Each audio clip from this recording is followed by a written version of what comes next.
Want to hear something funny? I'm from Galveston, Texas. And no, that's not the funny part. However, being from Galveston, Texas, it's actually a beach town. And the interesting thing about that is this: Black people tend to not get in the water as much as anybody else. That's just what they do. They do it by not doing it. If they go into to the water, they won't go too deep, and they might go knee high, something like that, where they can still safely see the bottom of the ocean to make sure nothing ain't creeping up on them. I mean, after all, who wants to get stung by a jellyfish? Or worse, who wants to get eaten by a shark? Tell you what, I know I don't. But anyway, that's kind of a worldly situation, and it has a lot to do with respect in nature. But one thing that black men and women have a tendency to do by not doing it is venturing into deeper spiritual waters. For those of you that really want salvation and really want to be saved, this is something you're definitely gonna have to do. You're gonna have to venture into deeper spiritual waters. And you got to understand, going into spiritual waters is not the same as going into physical waters. The deeper you go into worldly waters, into real water, physical water, the deeper you go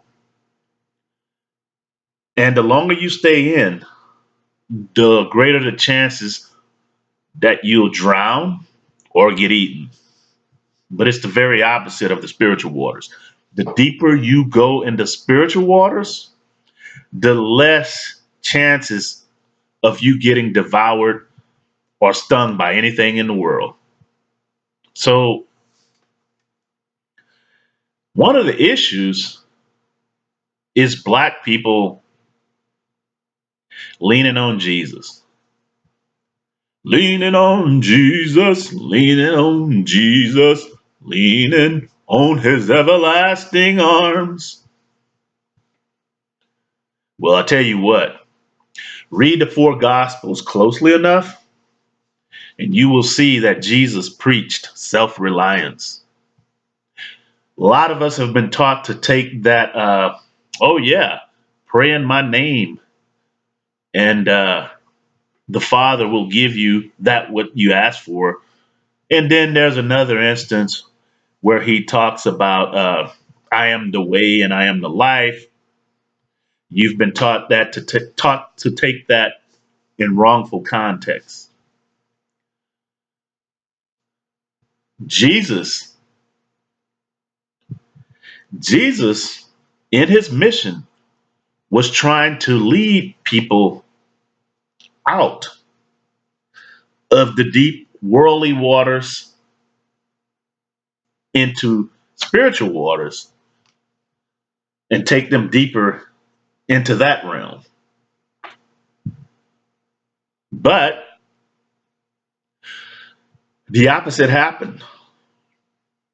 What he tried to do somewhat backfired, and that has a little bit to do with, there's a verse that I put out there in another video where Christ is quoted to have said, I come not to bring peace on earth, but division. And it has a little bit to do with that. I mean, and you totally understand where I'm coming from if you venture out into deeper spiritual waters. So Jesus was trying to lead you out of the deep worldly waters to a place of safe land, safety, a safe harbor, and then take you into deeper spiritual waters. But most of us refuse to go. We claim to trust Christ. We claim to be strong in the Lord and the power of his might, but we refuse to follow his lead. How about that? And as a result of refusing to follow his lead, we drift deeper and deeper into the worldly waters, increasing our chances of getting devoured or drowning or stung or all three. Getting stung first, then drowning, and then your carcass devoured by some sort of demonic shark or something like that. But Jesus taught self reliance. He really did. So while you're, and that's another thing, a lot of what we deal with has to do with superstition, superstitious fears that we have, we harbor, we keep, we cherish those superstitious fears. We think that they're necessary and vital to our spirituality, and they're not. For instance, I can post on social media a leaning on Jesus post, and I get mega likes. Everybody chimes in, has something to say, but guess what? When I post a deeper spiritual principle, it's silent like crickets.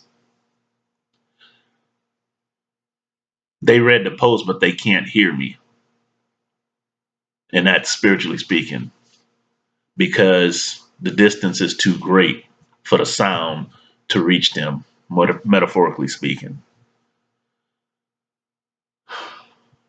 We got to learn to venture into deeper spiritual waters, because as you do, as you do, you go into deeper spiritual waters, you get to a certain point, and there you have salvation right here in the here and now on this planet Earth. And at that point, when you get to where the waters are at its deepest level, spiritual waters, mind you, that's where God lifts you up.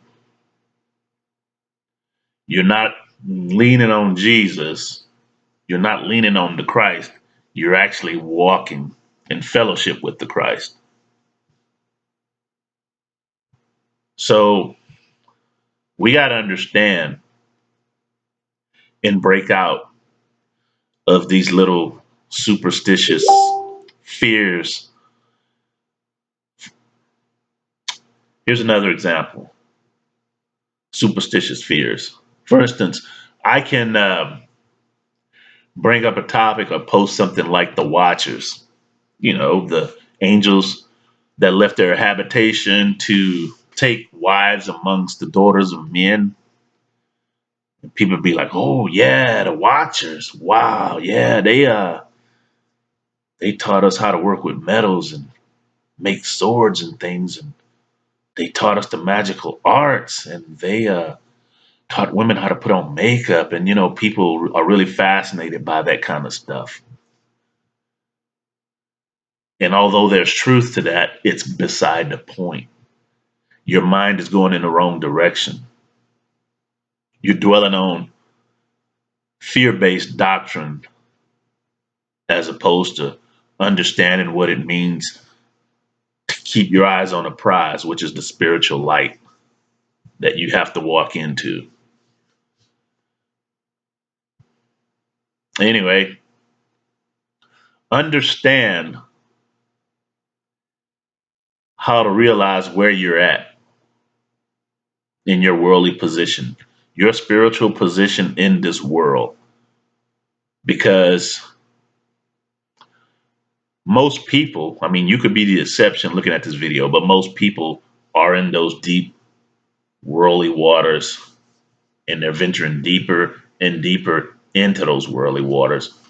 And they're claiming to lean on Jesus. And Jesus is in the spirit realm saying, "Hey, you drifting the wrong way. Hey, come this way. Turn around and start swimming the other way." I'm going to tell you something, and whether you like it or not, you can call it my opinion, and it's about Peter. the man that was supposedly going to be the rock that the church was founded upon, because Christ said that, right? Well, I tell you what, it's definitely true, but not in the way that you think. Look how neurotic and divided the church is these days. Look how weak, look how emotionally weak, mentally weak, physically weak the people are. Even the pastors, I mean, even the church officials, look how frail they are. Look how uh, they've succumbed to all the frailties of humanity that Christ taught that you could rise above. Look how they all are succumbing to all the nonsense. Just look at it. You know, I don't mean to sound judgmental. And when you look, if you decide to look, try not to be judgmental. Just look. And you'll see something ain't right. The church is backwards, upside down. And check this out. If you know the side lore about Peter's crucifixion, you know what he said? He said, I'm not worthy. So he disqualified himself. He said, I'm not worthy of the same manner of crucifixion as the Christ. So they turned the cross upside down and they crucified him upside down. A disgrace, much in the way of Judas. And guess what?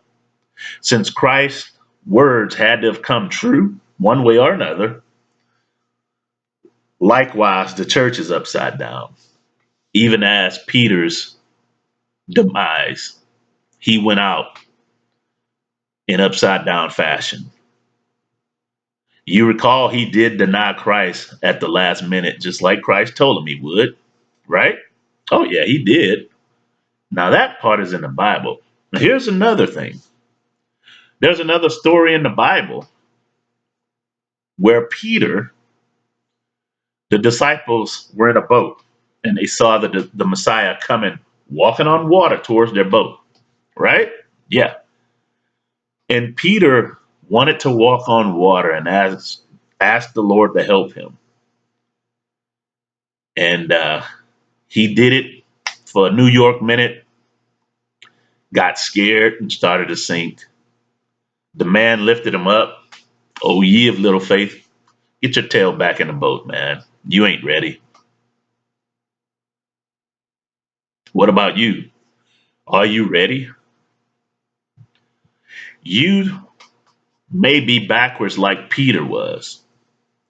You may think to venture into deeper spiritual waters is where you're going to drown. No, that's where you're going to live. That's where you're going to find life. Allowing yourself to drift backwards into worldly waters. And it's happening on such a gradual pace that you hardly notice, but it's happening. And that's how you're going to drown, get devoured. So search the scriptures, understand the true spiritual self reliance that your Messiah was trying to convey to you, and learn to live victoriously. Anyway, as always, this book, The Power of Spiritology, written by Dario Thomas, on sale at Amazon Books, Amazon.com, can show you everything you need to know about how to understand how and why you're drifting backwards into worldly waters and how to turn around and naturally swim back towards the safety of the shore and proceed toward the light as you go deeper and deeper into the spiritual waters. thank you for listening. Subscribe to the Spiritology Television Network. Get the book. God bless.